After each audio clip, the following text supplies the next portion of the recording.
Oke, Bismillahirrahmanirrahim. Ya, Assalamualaikum warahmatullahi wabarakatuh. Pada teman-teman, pada Bapak dosen yang terhormat dan teman-teman eh, satu kampus ya, satu kelas.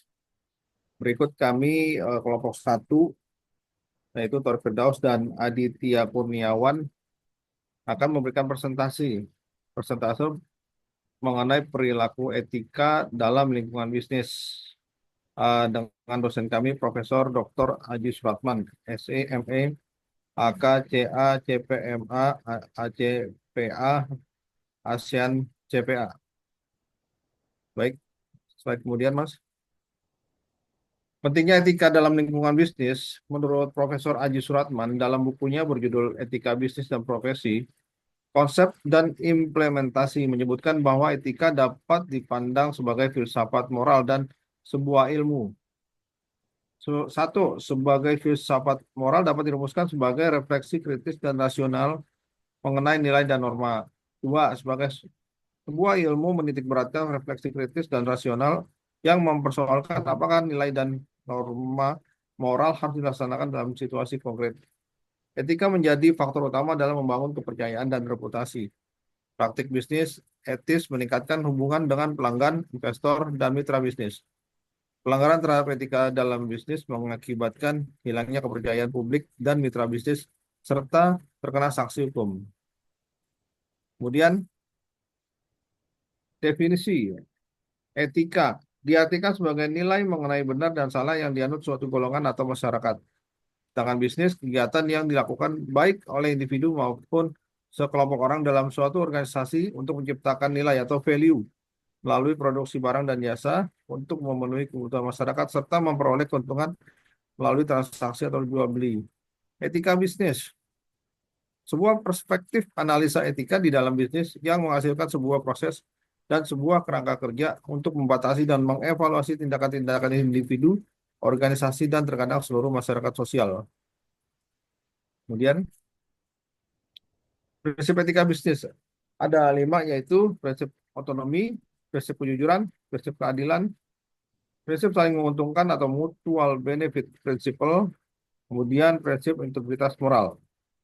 Untuk etika bisnis di Amerika lebih baik daripada di China, namun saat ini Indonesia mengadopsi etika bisnis dari China. Kemudian, etika profesi akuntan publik, etika profesi dan kode etik.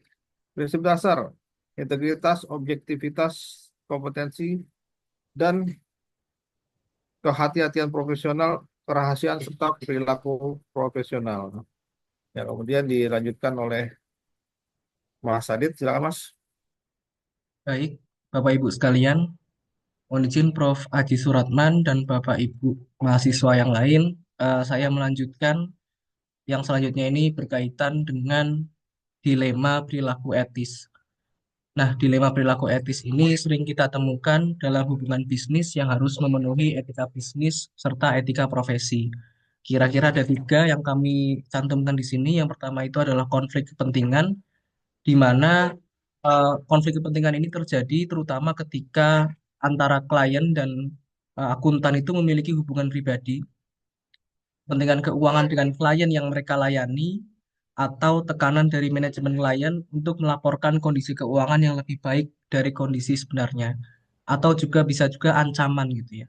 Yang kedua, kemudian pengambilan keputusan etis versus kepentingan finansial, di mana ketika seorang akuntan menemukan praktik akuntansi yang meragukan dalam laporan keuangan klien, itu bisa jadi akuntan itu dilema.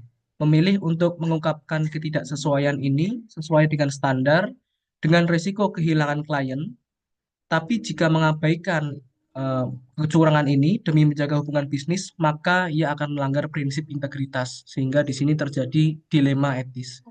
Yang terakhir itu adalah kepatuhan terhadap peraturan dan hukum, di mana akuntan itu dihadapkan pada situasi yang sulit ketika menemukan praktik yang melanggar peraturan akuntansi dalam perusahaan klien, di mana praktik ini bisa berkaitan dengan manipulasi laporan atau penggelapan dana gitu ya, atau pelanggaran standar akuntansi, yang mana akuntan ini memiliki tanggung jawab profesional dan etis untuk memastikan bahwa laporan keuangan disajikan secara jujur dan sesuai dengan aturan yang berlaku.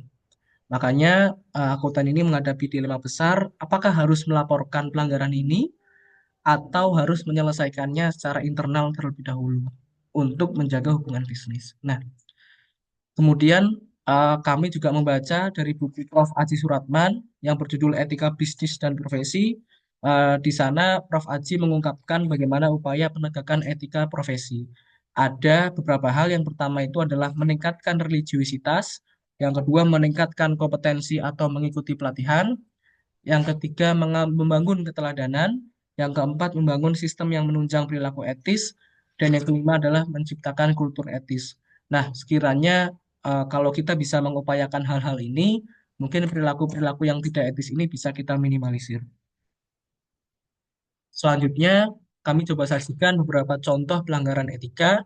Yang pertama ini adalah kasus KAP Arthur Anderson dan Enron Corp, yang mana Enron Corp itu sebagai perusahaan melakukan praktik akuntansi manipulatif untuk menyembunyikan utang dan menciptakan ilusi keuntungan dengan memanfaatkan pendekatan special purpose entities untuk memindahkan kewajiban dari neraca utama, ya, neraca perusahaan induk ke neraca perusahaan anak, dan menerapkan mark to market accounting yang memungkinkan pencatatan pendapatan berdasarkan perkiraan keuntungan masa depan, bukan transaksi yang sudah terjadi.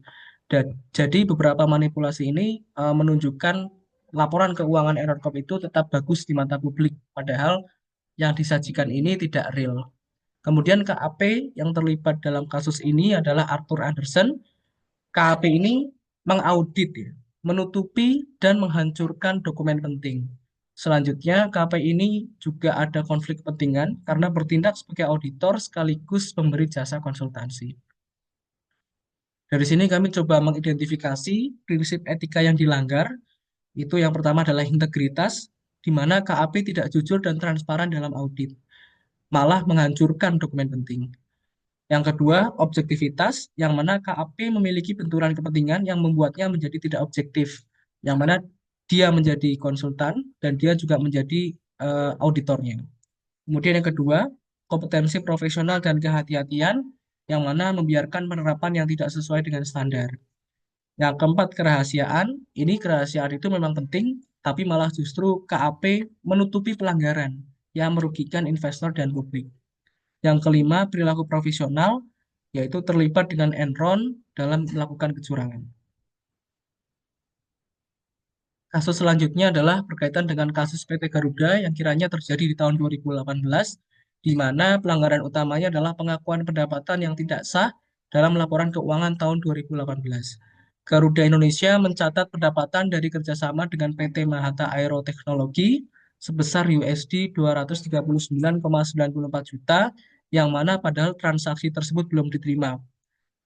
Akuntan tidak berintegritas dan tidak mematuhi standar akuntansi, di mana akuntan yang terlibat saat itu adalah akuntan publik Kasner Sirumapea dan KAP Tanubrata Sutanto Fahmi Bambang dan rekan bertanggung jawab atas audit ini karena gagal mengidentifikasi atau mengungkapkan ketidaksesuaian standar tersebut, sehingga laporan yang diaudit memberikan gambaran yang tidak benar dengan kondisi yang sebenarnya. Kami mengidentifikasi kiranya ada 3 prinsip dasar etika yang dilanggar. Yang pertama itu adalah integritas, di mana akuntan dengan sengaja mencatat pendapatan yang tidak sesuai dengan kondisi real, di mana itu adalah hal yang tidak jujur gitu ya. Dan yang kedua, objektivitas, KAP tidak independen dan kritis dan tidak mematuhi standar akuntansi yang berlaku. Yang ketiga, juga melanggar perilaku profesional karena tidak menerapkan standar akuntansi yang benar, khususnya dalam pengakuan pendapatan yang menyebabkan laporan keuangan jadi menyesatkan. Dan yang terakhir adalah kasus PT Asuransi Jiwasraya, yang mana PT tersebut mengakui keuntungan yang belum direalisasikan dan menutupi kerugian investasi. Mengakui laba semuanya sejak tahun 2006. Nah, KAP yang terlibat di sini itu ada beberapa KAP. Yang pertama itu KAP Sujana Mulyana dan rekan yang mengaudit tahun 2006 sampai 2012. Kemudian dilanjutkan KAP Hartono, Sidik dan rekan tahun 2010 sampai 2013. Dan juga ada PwC yang mengaudit tahun 2016 sampai 2017, dan dari audit PwC ini dikeluarkan opini tidak sesuai dengan standar. BPK juga menemukan bahwa Jiwasraya telah memanipulasi laporan keuangan sejak tahun 2006. Meskipun mencatatkan laba, laba tersebut bersifat semu akibat rekayasa akuntansi. Kiranya ada 4 etika yang dilanggar di sini. Yang pertama adalah integritas karena memanipulasi laporan keuangan. Yang kedua, objektivitas, di mana keputusan investasi berisiko tinggi dan pencatatan keuntungan fiktif menunjukkan adanya benturan kepentingan dan kurangnya sikap objektif dalam pengelolaan dana nasabah. Yang ketiga, kompetensi profesional dan kehati-hatian, di mana Jiwasraya mengabaikan prinsip kehati-hatian dalam mengelola dana nasabah dengan berinvestasi pada instrumen keuangan berisiko tinggi. Yang keempat, perilaku profesional, manipulasi laporan keuangan Jiwasraya merusak kepercayaan masyarakat terhadap industri asuransi dan pasar keuangan yang bertentangan dengan prinsip profesionalisme. Nah, tadi beberapa paparan yang sudah kami sampaikan. Mungkin selanjutnya saya kembalikan ke Pak Torik. Ya baik, terima kasih Mas Adit. Eh, Boleh di halaman pertamanya kita lihat.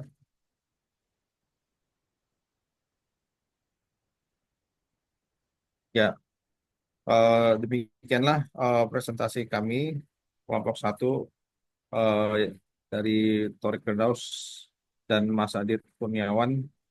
Semoga presentasi ini bisa eh, sedikit banyak menjelaskan tentang perilaku etika dalam lingkungan bisnis.